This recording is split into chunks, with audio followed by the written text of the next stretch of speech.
begin. I want to say good morning. No worries. Let's begin by thanking all of our sponsors, our TORAH sponsors, for the month of Adar Aleph. To thank Mrs. Selma Woolf for dedicating all of Shiurim Drushos this month with immense gratitude for the refuos from Hashem and the merit of refuah sheleima for all of those in need, and the zchus of our brave soldiers and the return of our hostages. The Schwarzbaum Family in memory of Rabbi Schwarzbaum, Aharon Yosef ben Meir, zechus, and the Lavine and Behrman families in memory of William Zev Shmuel ben Yisroel Zichrono Livracha. We also dedicate all Maseches Bava Le'ilui Nishmas Master Sergeant Eliyahu Harush Hashem Yikom Damo. We hope that in the merit of our TALMUD TORAH, his Neshama will have an aliyah and the family in Neshama. Well, so with that, let us begin. We have a lot to do today, Baruch Hashem. Today's daf is Yud Beis 112, and we are picking up on Yud Aleph 111b. And we are picking up at, I believe, Amalacha Rava. Is that correct? I was wrong before already once this week about where we were picking up. I think Amalacha Rava, which is 2, 4, 6, 8, 10, 12, 14, 16, about 17 lines up from the bottom. So just to reorient ourselves a little bit. Remember again, we're in the midst of a dramatic machlokes over here between Rami Bar Chama and Rava. Now remember again, let's orient ourselves a little bit in the case that the Mishnah was talking about. The Mishnah spoke about a case of a guy, Ruvain. Ruvain stole an object, and Ruvain left that object, died. Now the shaila is, are his children obligated to go ahead and return that object after his death? Now what does that depend on? So we'll say, so remember again, in general, there are two things. When a person steals an object, there are two things required in order to transfer that object into a new domain. Number one, yeyosh. Right? Number one, yeyosh, right? That the owner has to despair of retrieving it, because if there's no yeyosh, then the object remains in the original owner's possession. And number two is shinui rishus, some type of change of domain. So we'll say, so the shaila is, when the child inherits the stolen object from his thief father, does the yoresh, does the inheritor, does the child essentially have the status of like a purchaser? Because a purchaser would satisfy both of those criteria. Ultimately, again, if there's yeyosh and shinui rishus. So I will say, so does the inheritor child, essentially acquire the stolen object or not? The way the Gemara phrases that is the inheritor considered to be a purchaser, a lokeach? In which case, if there was yeyosh, then ultimately, again, falling into the domain of the children would be a shinui rishus. The kids would acquire the object, and therefore would not have an obligation to go ahead and return it. That's our machlokes that we saw in yesterday's daf. Rabbi Bar Chama said, Rishus yoresh ki rishus lokeach dami. So Rabbi Bar Chama wanted to suggest that ultimately, again, when the children inherit the object, so they are considered to be like purchasers, therefore they acquire the object, and therefore halacha l'maisa, they have no obligation to go ahead and return it. And we'll say, now what that sounds like is, and which is actually quite fascinating, they have no obligation to return it, even if what? Even if it's extant, right? Even if the object is right there. Conversely, Rava said that halacha l'maisa rishus yoresh lav ki rishus lokeach dami.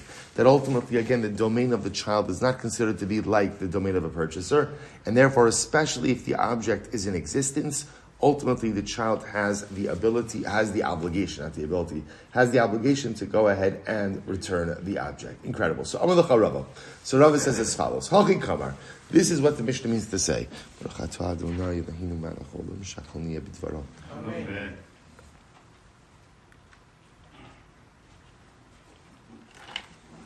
So Rava says as follows. This is what the Mishnah means to say. Im hiniach lehem avim achrayis nechosim chayav l'shalim. So Rava says what the Mishnah means is as follows. So generally, again, Rava would say like this. If we're talking about a case, now, if we're talking about a situation of where the stolen object is still in existence, so according to Rava, what the Mishnah means to say is as follows.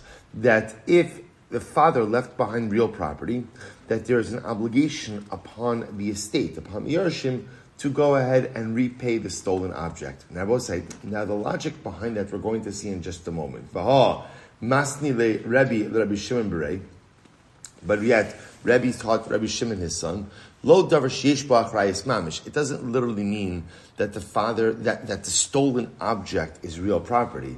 Ela afilu para v'choresh ba, chamar u'mechamer acharov l'chayiv lahachzer mipnei kavod avihem.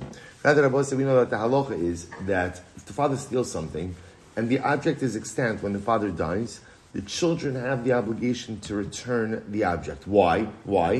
Covered for their father. Now, remember, I'll say this is not because they have an obligation of hashava, right? The children don't really have an obligation to return stolen property. Why not? They didn't steal it, right? The obligation of hashava, as we're going to discuss, of returning stolen property, really devolves upon the thief. They're not the thief. They didn't do anything. So why do the children have an obligation to return stolen property? It's covered for their father. Right? It doesn't look right when there is an object in existence that people may know was stolen, so they have to return it. Allah Amar Rava. So Rava said, this is beautiful. Allah Amar Rava. Rava said as follows: Kisha chivna. So Rava says, when I die, Raboshia nafik livasi ditaritzna masnisin kavase.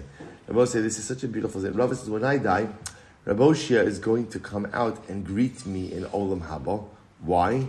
Because I interpreted the Mishnah in accordance with his opinion. Beautiful. Let's say, so just probably if you think about that, perhaps what the Gemara is trying to teach us, or Rav is trying to teach us, is that when ultimately when you use a teaching of Chazal to somehow improve your life, that gives an aliyah to the Neshama of the person whose Torah you are learning, that boosts them maila, higher and higher.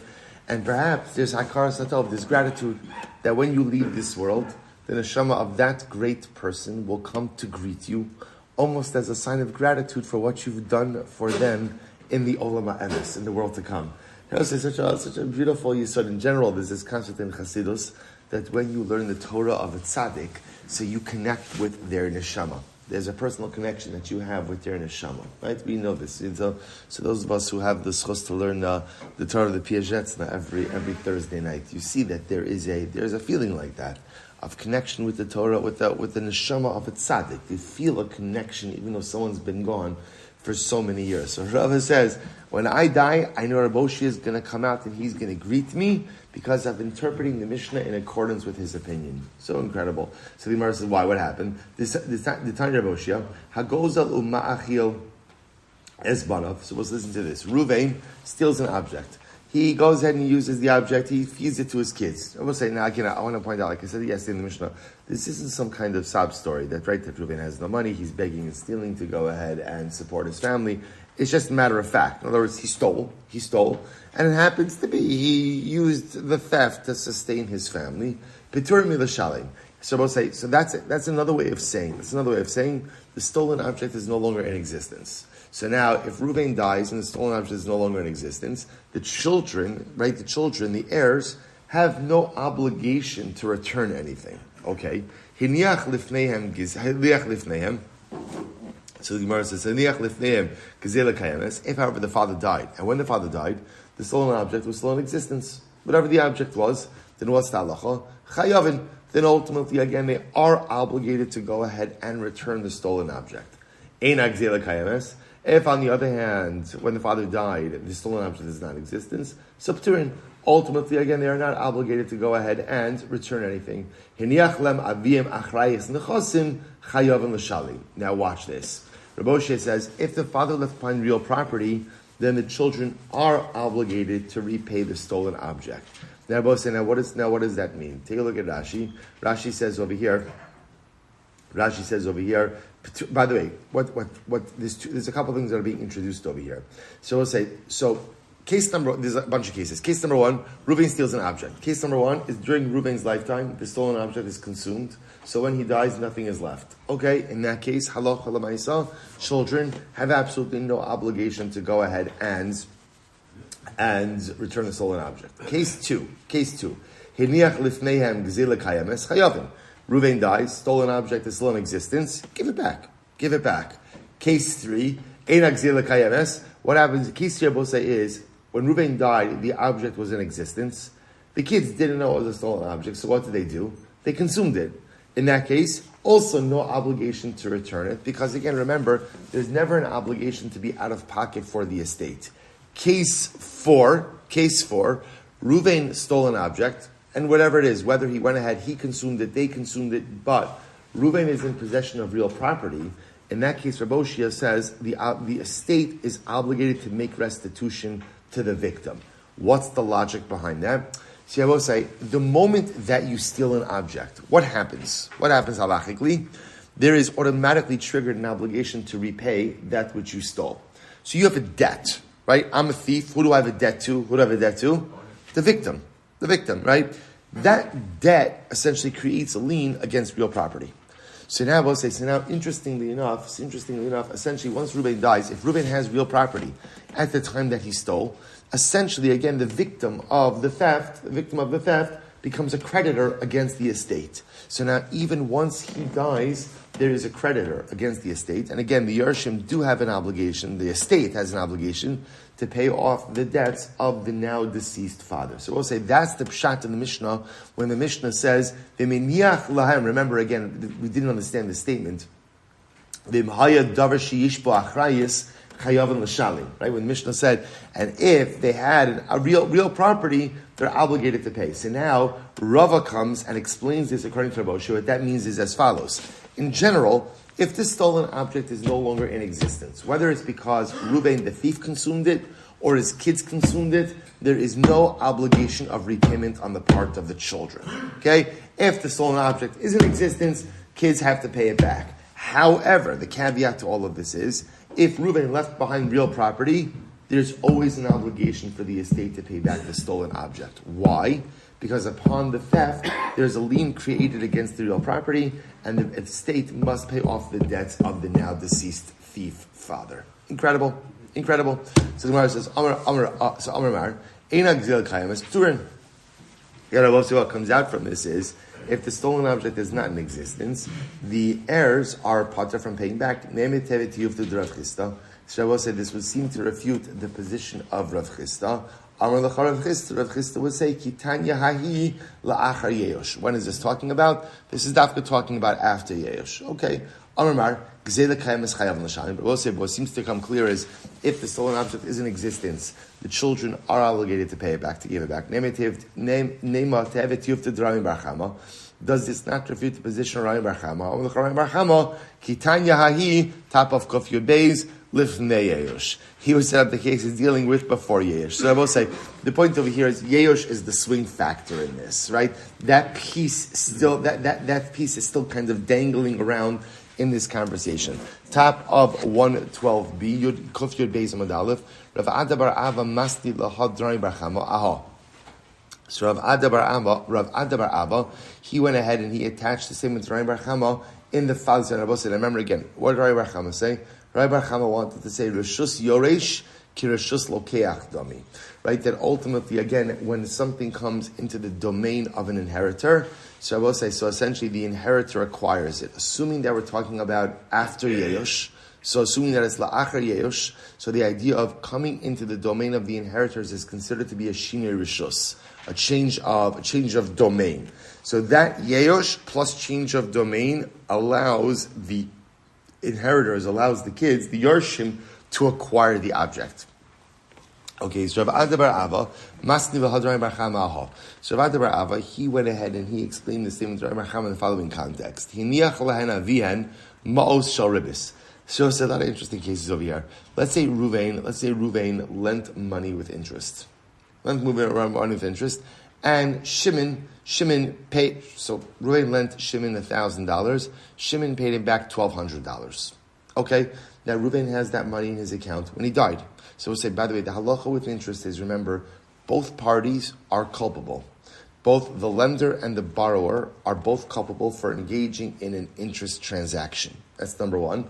Number two, interest falls under the umbrella of theft, and therefore, even if you've already collected it, there is an obligation to go ahead and return it. So in this case over here, Reuven lent Shimon the money, right? $1,000. Shimon paid back Reuven $1,200, and $1,200 is sitting in Reuven's savings account when he dies. Okay, so interesting.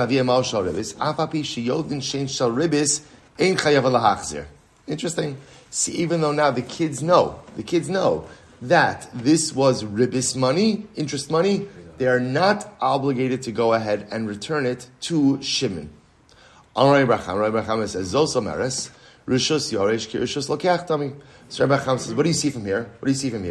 That that falling into that, when something is inherited by the children, by the Yarshim, that is tantamount to a shinui rishus, a change in domain. A change in domain. And again, assuming that is coupled with Yeosh, so therefore again, the children become the complete owners over the money. All right.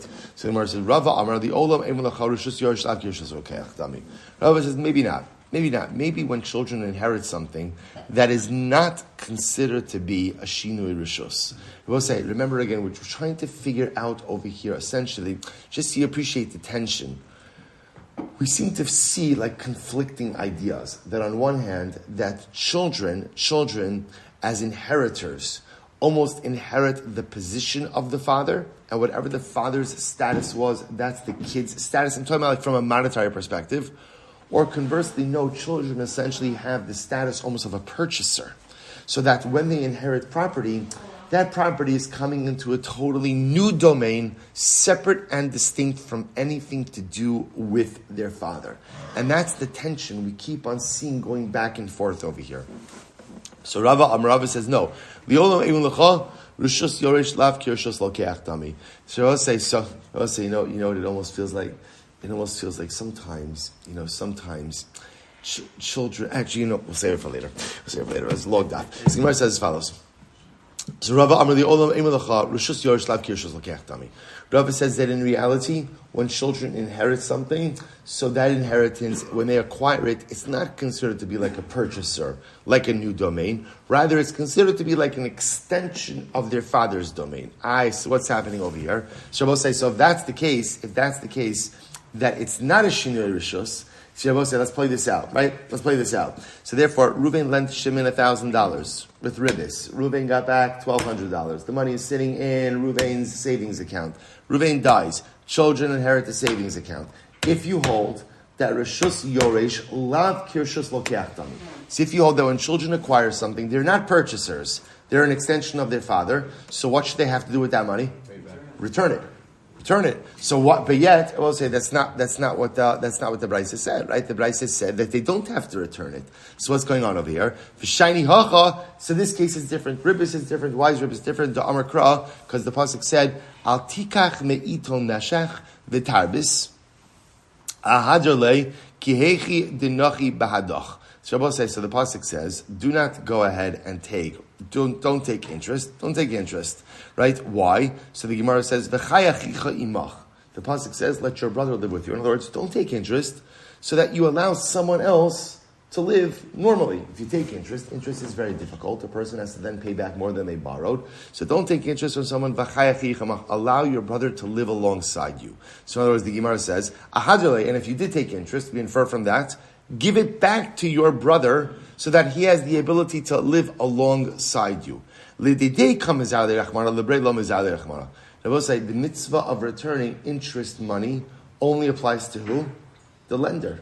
It applies to the lender. It doesn't apply to anyone else. The way the pasuk is framed, is that halacha l'maisa, the obligation of hashava, of return, only applies to the person who took the interest, doesn't apply to the heirs or anyone else who would acquire the money. Very interesting.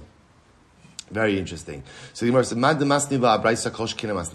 so the one who went ahead and applied Ryan Bar Chama to this last brisa would certainly apply to the Mishnah. The Gemara says, but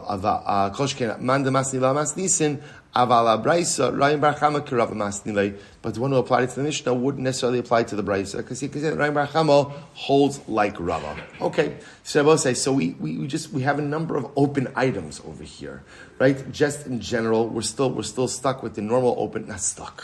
We're not stuck with anything. We're privileged, right, to work through this. So I will say, so on one hand, which really what the tension over here is trying to figure out what is the nature of inheritance.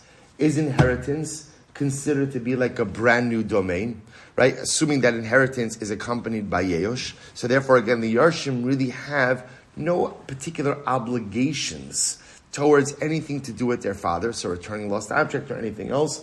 Or no, Yarshim are considered to be an extension, ultimately, again, of their father. And therefore, whatever outstanding items their father had going on, they would be obligated to go ahead and satisfy those as well, specifically in the realm of debt. You know, it's like, there is an interesting yesod that you see from here, that when parents don't resolve their issues, they tend to trickle down to their children. I would say, so I just want to point out, whatever the bottom line is over here, there's a tension. There's a tension. We think that our personal issues, whatever I'm struggling with as an individual, I can kind of shield my kids from it. Like, my stuff is my stuff.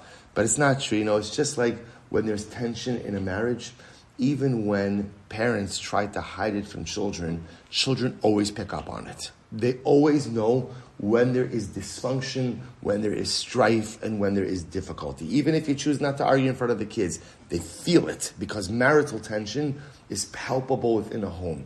It's the same thing. The connection between parents and children, I both say, is something that transcends biology. There's a connection of neshamas. There's a connection of everything. So when a parent is walking around with unresolved stuff, and a parent is not working on themselves, right? And I'm not bettering myself, and that stuff is churning inside of me, my child knows it. My child knows it. And not only that, but Rahman al-Aslan, sometimes that unresolved stuff passes down to my children. Because if my kid is brought up in a home with unresolved stuff, and my kid is brought up in a home with inconsistencies, and my kid is brought up in a home where at the end of the day, I as a parent am not working on myself, then whatever that unresolved schmutz may be, it goes ahead and it trickles down. I will say, that's what Chazal are teaching us over here. Reuven is a thief, and Reuven died. And I will say, Reuven died without ever getting his act together. And you know what happens when you die without getting your act together? Your kids are left holding the bag. And it's not just in a material sense. It's in an emotional, spiritual sense as well. We think that sometimes our obligation as parents is just to merit Hashem, provide a home and shelter and education and clothing and all that stuff. And that's all true. The most important thing we give to our children is a worked out self.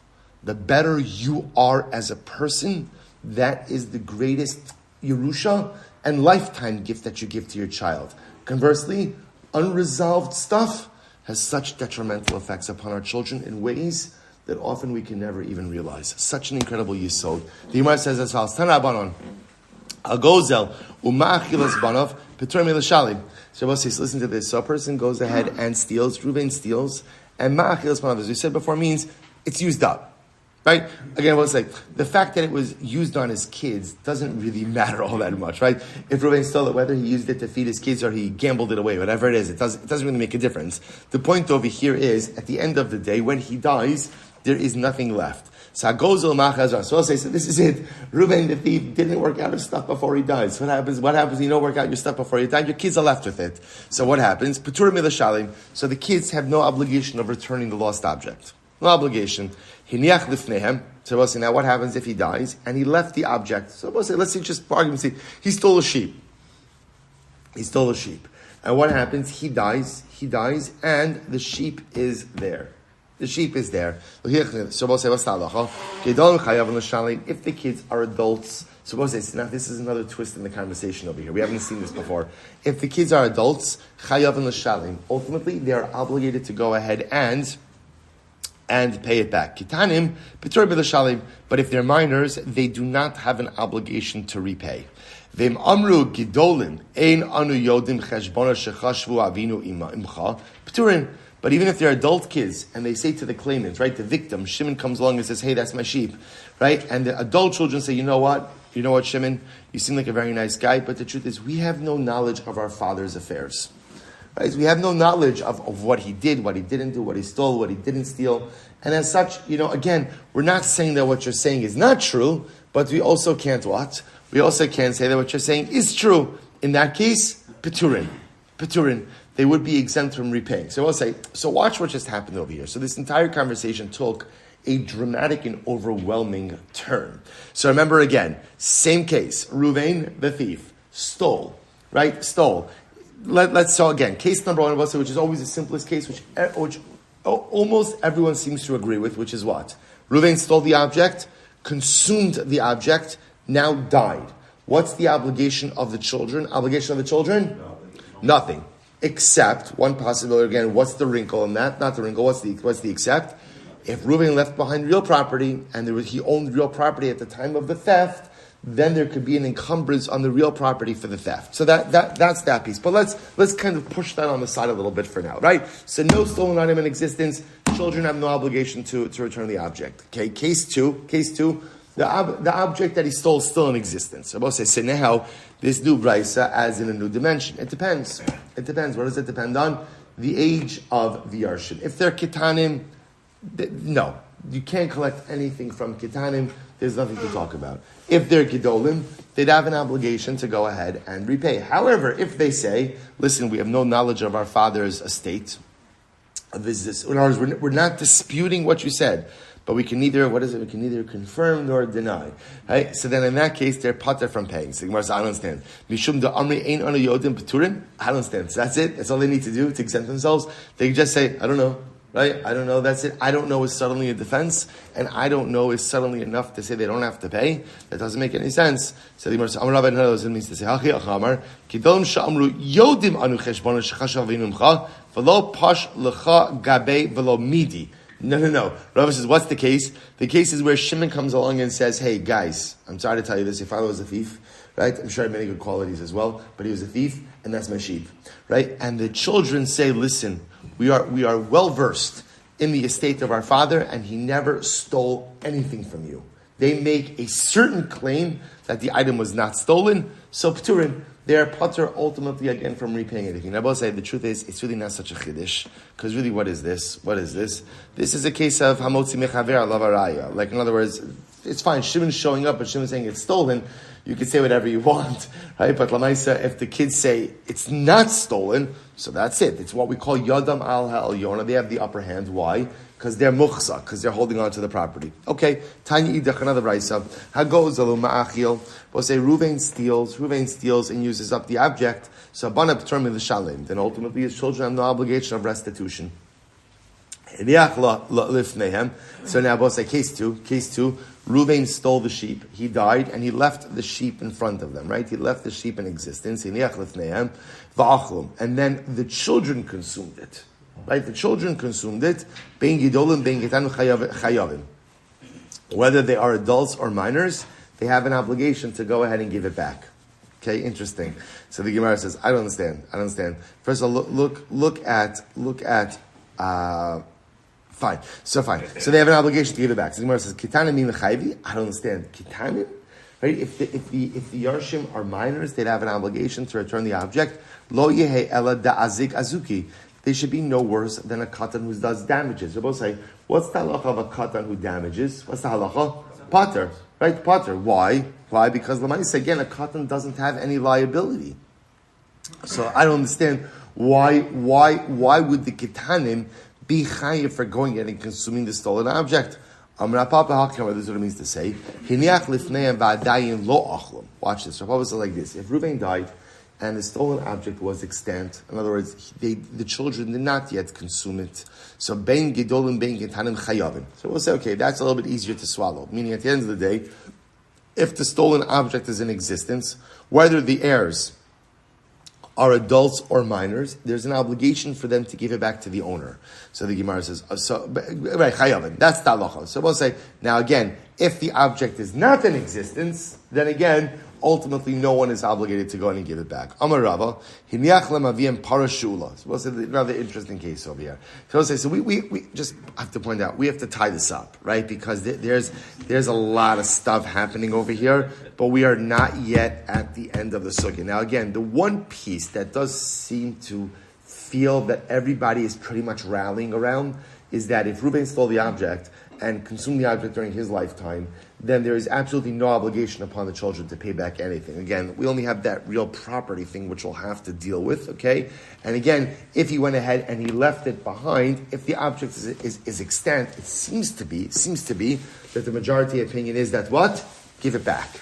Give it back. If the stolen object is still in existence, give that stolen object back. Ultimately, again, it seems to me the machlokes cases would be a case where the heirs themselves consumed the stolen object, or maybe there's a distinction between adult heirs versus minor heirs. Okay, so if you're confused, that just means you're paying attention, right? So if you're confused, you're following the Gemara perfectly, because we have a whole variety of opinions over here. But again, we'll say, here's the good news. anytime you're confused in life, know that if you hold on long enough, clarity will come. Clarity will come. In life, it could often take years. In the daf, Emeretz Hashem, it's going to be by tomorrow the latest. So that's the good news. Says the Gemara. Let's go. Amar Rava, Hiniach Naviam Parashula. Now this is a great case. This actually they're all great cases. It's fascinating. I just want to point out each of these cases, you could delve into it so fascinatingly, but okay, we'll have to do it a little superficially. So Rav says, listen to this. Reuven borrowed a cow from Shimon. Okay? Now we'll say what happens. Reuven died during the duration of this borrowing. So he borrowed it for a year, and he died in the middle. So we'll say, what's the halacha? So the Gemara says, Mishtamshin ba kol yimei she'elasa. So the children have the ability to go ahead and utilize it all of the remaining days of the borrowing duration. On the other hand, so we'll say, Mesa, ein chaybosa. Now we'll say, normally a borrower is called a shoel. Right? A shoel has a heightened level of responsibility. Remember again, we'll say, in halacha, responsibility is directly related to the amount of usage you have. So since a shoel, a borrower, has essentially full usage over the animal, therefore again, he has extreme responsibility. So for example, a shoel is chayiv even if the animal dies, even not through negligence. Not through negligence, the animal just dropped dead, right? Just died. So normally a shoel is obligated for that. Shoel is also chayiv even for onsin, even for extenuating circumstances. Now here's what's interesting. On one hand, we say that if the father dies, the children are permitted to go ahead and use it. Yet on the other hand, mesa in chayiv bonsa. If the animal dies, the children are not chayiv for any onsin, not chayiv for any extenuating circumstances. Now, what's the logic of that? We'll say so. On one hand, the logic seems to be. Take a look at Rashi. Rashi says over here, "Ein chaybon said the lo kiblu alay nitirusa." So on one hand, the halacha gives them the right to use it as an extension of their father, but yet does not vest them with the responsibility of their father because they never accepted that heightened level of responsibility upon themselves. Isn't that interesting? So they could use it, but they don't have the same level of responsibility. What happens if they didn't realize that the cow was a borrowed cow? Instead, what did they think? They thought it was their father's cow. So what do? They shechted it and they ate it. So what's the halacha? So and again, now remember, if this is a case of theft, if you treat it like theft, then what are they going to be chayiv? Arba v'chamisha. So Gemara says, no. Rather, again, I will say, obviously, they thought it was their father. So therefore, what's the halacha? Mishalman d'mei basar b'zol. They have to pay back the owner, but they only pay back the value of meat when meat is cheap. Right? The cheapest value of meat. Okay.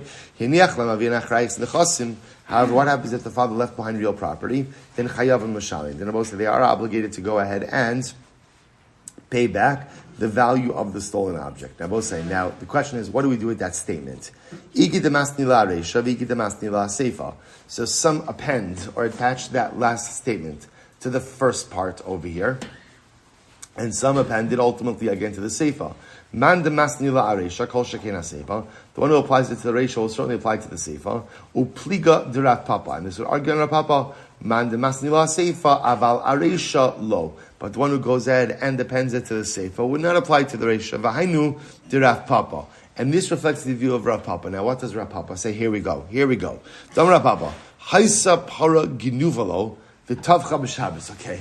It's like too much for one day. Incredible. Listen to this. So let's say, watch this. Rav Papa says like this.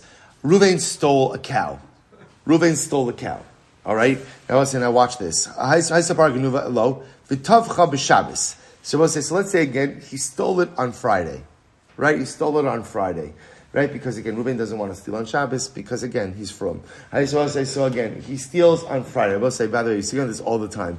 Everybody's got their inconsistencies. So there is such a thing as a Shomer Shabbos thief. Right? Right? Because again, we all have our areas where we're great and our areas where we're just living on the wrong side of the law. Such is human nature. So I said para gnuvalo. So Reuven stole the cow on Erev Shabbos. So already on Erev Shabbos on Friday, the object was stolen. V'tavcha b'Shabbos, and he slaughtered it on Shabbos.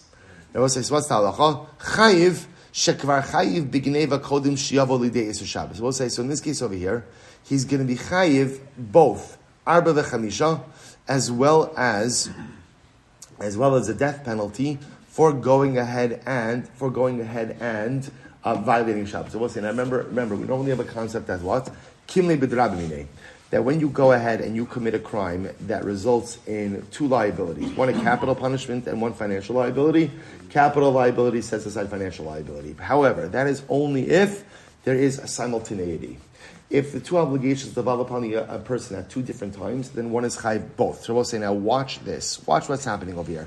Take a quick look at Rashi. Rashi is in the wide lines, 4 lines into the wide lines.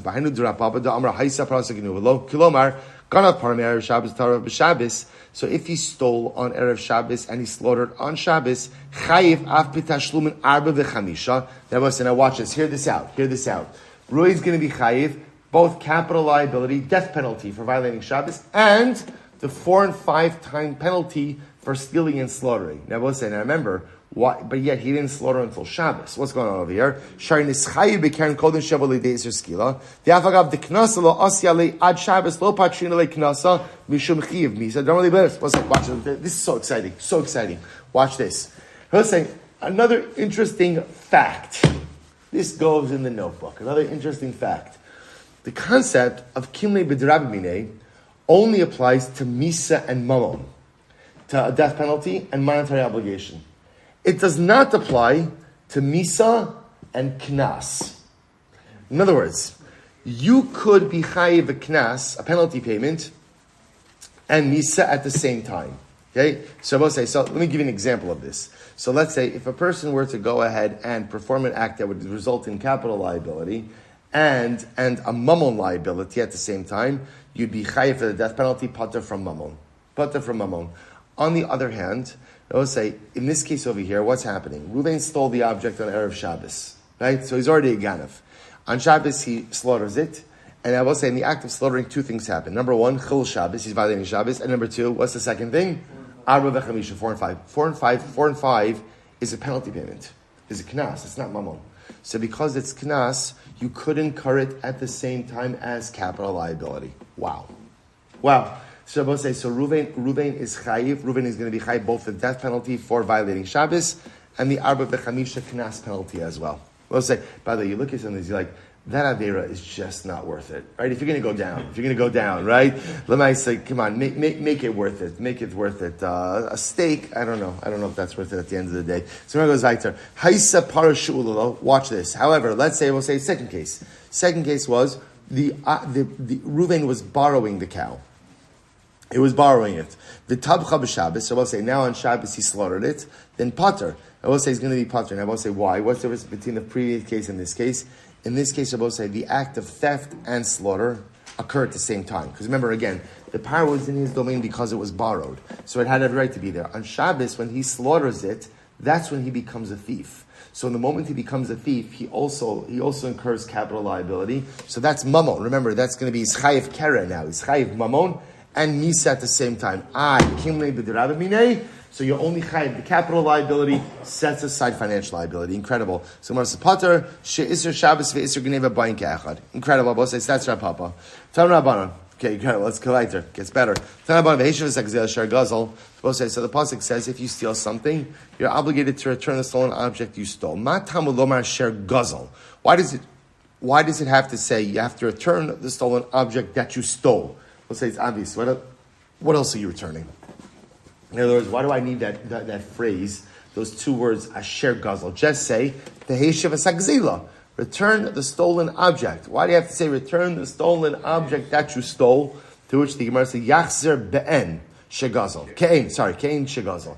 We'll say it means you have to return the stolen object in the same state that you stole it. In other words, you have to return the stolen object when the object itself is extant, when it's in existence. Look at Rashi. We'll say 3 lines up from the bottom. Kilomar, im gezela kayemes yachzir, aval in gezela kayemes potter. Interesting. What it seems to be telling us is, if the stolen object is in existence, you have an obligation to return it. If the stolen object is not in existence, you don't have an obligation to return it. What does this mean? Here it is. Mikan amru hagozel umach gilas banov Peturim mila shalei. Shabbos say this teaches us that what? That halacha l'maisa. If Reuben stole an object and it was consumed and now he died, the children have no obligation to return the object. Why not? To return stolen property. Why not? Why not? It doesn't exist. It doesn't exist. On the other hand, Hiniach lifneihem bein gedolim bein ketanim chayavim. On the other hand, if Reuben stole the object and he died, and the object is right there, the stolen object is still extant, then what? The children have an obligation to return it. So I will say, so now again, I will say, we're circling back to our original sugya. So again, if the stolen object doesn't exist because it was consumed, no obligation to return, no obligation upon the Yarshim to return. However, if the stolen object is still in existence, there's absolutely an obligation to go ahead and return it. Sumchus, mishum sumchus amru. So I will say, Sumchus said, Gedolim, Chayovin, Kitanim, Peturim. Okay, so Sumchus comes on about saying, Sumchus wants to make this distinction between the age of the heirs. And he wants to say if the heirs are Kitanim will say in general have just no financial obligations vis-a-vis the estate of their father. So if it's Kitanim, even if the stolen object is in existence, the Kitanim do not have an obligation to return it. Conversely, if they're Gedolim and the stolen object is in existence, they most certainly have an obligation to go ahead and return it. Okay, here we go. So we'll say, watch this story. Great story. Bar Chamud Rabbi Yirmiyah Tarak. Gali bi'apei Rabbi Yirmiyah. So we'll say, so what happened? So Rabbi Yirmiyah's, so give you the background. Rabbi Yirmiyah's father-in-law died. So we'll say, Rabbi Yirmiyah was now coming along to go ahead and take possession of his father-in-law's house. Okay? Now, first of all, he waited till he died. That's number one. I just want to point that out. Right? So now understand what's happening over here. We're going to see Rabbi Yirmiyah was claiming that his father-in-law had conveyed ownership to the house to him during his lifetime. Okay? We're going to see in just a moment. But watch what's happening over here. So Rabbi Yirmiyah shows up at the house, and his brother-in-law, Bar Chamua, the son of his father-in-law, so Rabbi Yirmiyah's brother-in-law, Tarak Gali Bi'ape, slammed the door in his face. Right? Slammed the open door in his face, meaning would not let, he understood Rabbi Yirmiyah wasn't coming to say hello. He was coming to take possession of the house. The brother-in-law closed the door in his face so as not to allow Rabbi Yirmiyah in the house, to prevent him from going ahead and taking possession of the house. Okay? So Rabbi Yirmiyah comes before Rabbi Abin. Amar Shaluhu Tovea. So again, Rabbi Abin says, Rabbi Yirmiyah, I don't understand. Your brother-in-law is the heir. He's the son of your father-in-law. So yeah, he's closing the door in your face because he feels that the house is his. And he's claiming his Yerusha. Amar Rabbi Yirmiyah says, Vaha, my sina sahadi da'achse be b'chaye davua. But I have witnesses that I made a chazaka, ultimately again on this home during my father-in-law's lifetime. So Rabbi Yirmiyah, Rashi points out to Rabbi Yirmiyah was either claiming that either his father-in-law had sold him the house or had given him the house as a gift. Right? Either again, I will say, so again, Rabbi Yirmiyah is saying, okay, I got it. I understand what my brother-in-law is doing, but I have witnesses that at the end of the day, my father-in-law conveyed ownership of this house to me, and I did a chazaka during my father-in-law's lifetime. So Rabbi Abin says back, I will say, but in general, you can't go ahead and receive testimony not in the presence of the litigant. Now, I will say, we're going to get into this. It's another sukkah we're doing today. So again, this idea that when you're adjudicating a case, the parties have to be present. And you can't adjudicate a case without the involved parties present. Here's the problem I will say. The brother-in-law, another wrinkle in this, the brother-in-law was a katan. A katan essentially is like an non-present party. So Rabbi Abba said to Rabbi Yirmiyah, you're stuck. Because the truth is, your brother-in-law is a party to this litigation, or to this issue, and because he's a katan, it's as if he's not here, and because he's not here, you can't litigate with him. So the truth is, you're probably going to have to wait until it becomes a gadol to try to work this through. I just want to point out, Rabbi Yirmiyah has witnesses. First of all, I'll just also point out, you see how interesting it is that, financial disputes in the aftermath of death, right, are common. It's unfortunate, which is again another good Musar Haskell, which is make sure you have a will, and make sure you have an estate plan, and make sure that your children know exactly what your future plans are. People don't like talking about these things. They don't like taking care of burial plots, or they don't like taking care of estates. I would say it's so important. We don't know how long we have in this world, and it's so important to have these kinds of affairs worked out. It's the best thing, just like when you're, right, just like every single parent wants there to be shalom between their children. You want there to be shalom between your children even when you're not here as well. So if you have assets, it's so important that you indicate to your children, and you have a document that indicates how you want those assets dispersed. Leads to so much more shalom. Again, doesn't mean that everybody's happy with what they get, right? But at least l'maisa, there's no argument between what everybody is getting in any event. So the point over here, sorry, you're stuck. You're stuck because your brother-in-law is claiming that he's the heir, he's a katan, and you can't adjudicate a case without all the parties present. Simar says, "V'lo, you can't adjudicate the case without all the parties present." V'hakatani, being gedolim, being katanim, chayavim. I will say, but yet again, what did we just learn? What did we just say right before? We just said before that if Ruvain the thief leaves behind the stolen object, and that object is extant, then what? The Yarshim are obligated to give it back, even if what? Even if what? Okay. Even if they're kitanim. So you see from here that we do litigate with kitanim. To which the Gemara says, Amarlei, hare machlokes, sumchos b'tzidach.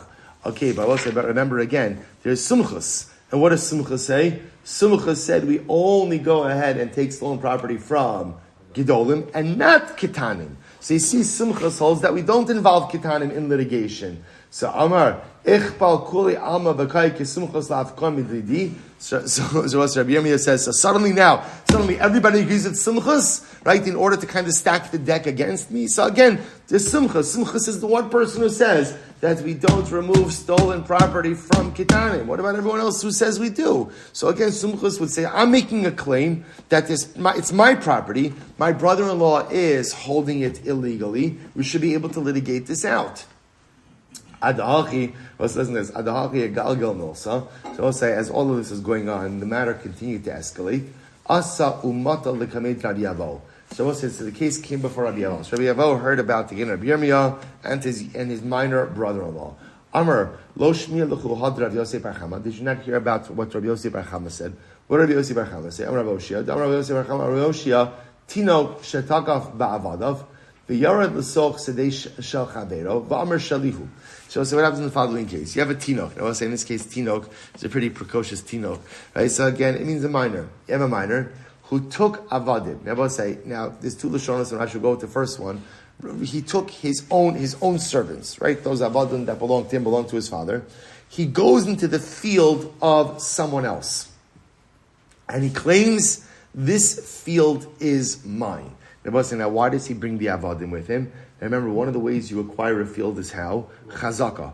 Right? One of the ways you can perform chazaka, proprietary act, is working the field. So the tinok brings his avadim with him into Shimon's field, has the avadim work the field and say, field belongs to me. Field belongs to me. So what's the halacha? Ein omrim namtin ad sheyagdil. I will say, so now the katan, if he's smart, he can say like this, you can't litigate with a katan. So I will say, if our hands are tied, then what would end up happening essentially is we'd have to he'd hold on to the field until he's a gadol, then I'll bring him to base, and the Gemara says, no, we don't do that. We don't say, we don't say, let's wait until he grows up and then we'll litigate with him. Ella, motzin miyado miyad. Rather, you know what we do? We say, listen katan, right? Get out of here. Right, we take the field from him right now, and then ultimately, and again, when he gets older, if he wants to go ahead and bring witnesses and litigate this out, then fine. But I will say, what do you see from here? What you see from here is that we do not give the statements of a katan legal standing. So therefore, again, the katan says it's my field. We say that's very nice, very cute, right? Get out of here. We give it back. We allow the field to remain with the established owner, and we say katan. When you grow up, when you become a gadol, right after your bar mitzvah shekel, you could come back to Beis Din and you could go ahead and you could claim, and if you have witnesses, and we could adjudicate this out. But while you're a katan, we're not doing this. I will say, so also an interesting, we don't have time. Okay, so just an interesting chinuch yisod in this as well, but we'll have to say it for a different time. So I will say, so the idea over here is we see that we don't wait until the katan becomes a gadol to go ahead and adjudicate stuff out, but rather again we take the property. So in the case of Rabbi Yirmiyah, why not? We should say take the house because Rabbi Yirmiyah has Eidim, and if when the brother-in-law becomes a gadol, he feels that the house is his, let him come to Beis Din. So Meir says you can't compare that. Mi dami hasamhu demafkinan minei delo kaimalei cheskas avua aval hacha heicha di islei chazaka davua lo. Both say it's not fair to compare the cases. I'll tell you why. In this case of Osai, remember again, Rabbi Yirmiyah's brother-in-law is the presumed heir. This is an important distinction over here. As much as Rabbi Yirmiyah has witnesses, but remember Osai, this brother-in-law is the son of his deceased father-in-law. So the way the halachos of Yerusha work is property goes from a father to the son. So I will say that's a pretty strong legal standing over there. So you're right. Normally, what we would say to a katan, if a katan is making a claim, we say, get out of here, you're a katan, and when you get older, you could come back and we could adjudicate this out. Otherwise, we're leaving it in the ownership of the person we know. But this case is different because the katan is claiming Yerusha. And again, I will say that's a pretty strong claim. So as such, this is an adjudicable case. So we'll say, now remember again, this whole thing happened, right? So you have Rabbi Yirmiyah making the claim that the house is his.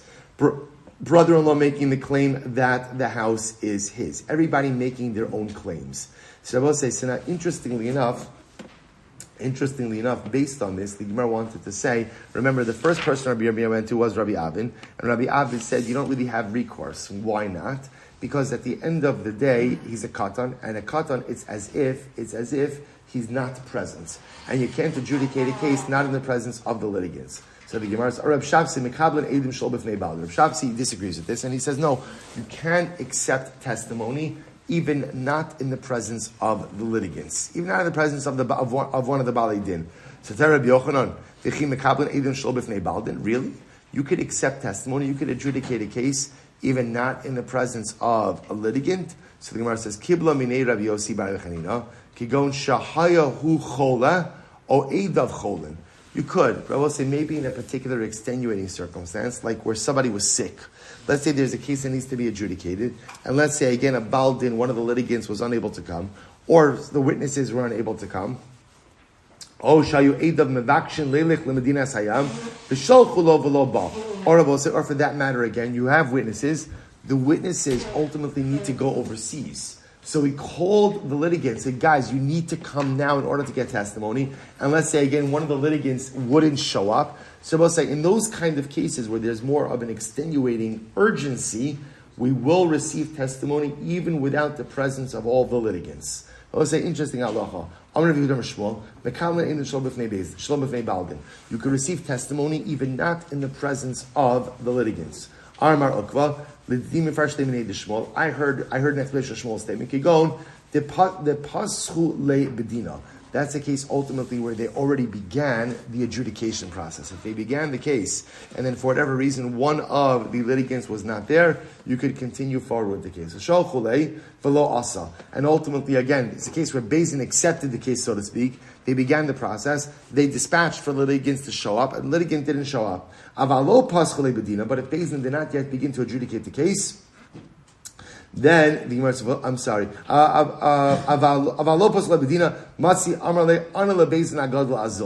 So this is interesting. If the local Beis Din did not yet begin to adjudicate the case, they summon a litigant, and the litigant says, I'm not coming to you, I'm going to the High Court, right? Go big or go home, right? I'm going to the High Court in Jerusalem. Then ultimately he has a right to do that. But if that's the case, again, even if the Beis Din began to adjudicate the case, why can't one of the litigants say, I choose to go to the High Court in Jerusalem? To which the Gemara says, the case we're talking about over here is talking about a situation where, again, the litigant has like a settle. He has, a piece of a document from the Beis Din Agadol, and Beis Din Agadol telling the local court to adjudicate this case. Right? Also, we have to stop over here for today. We'll pick up. So again, we still have many open ends from our previous sugya. Now we launched into this new discussion about the ability of Beis Din to adjudicate a case, even not in the presence of the litigants. And Meir to be continued tomorrow. Shkoyach.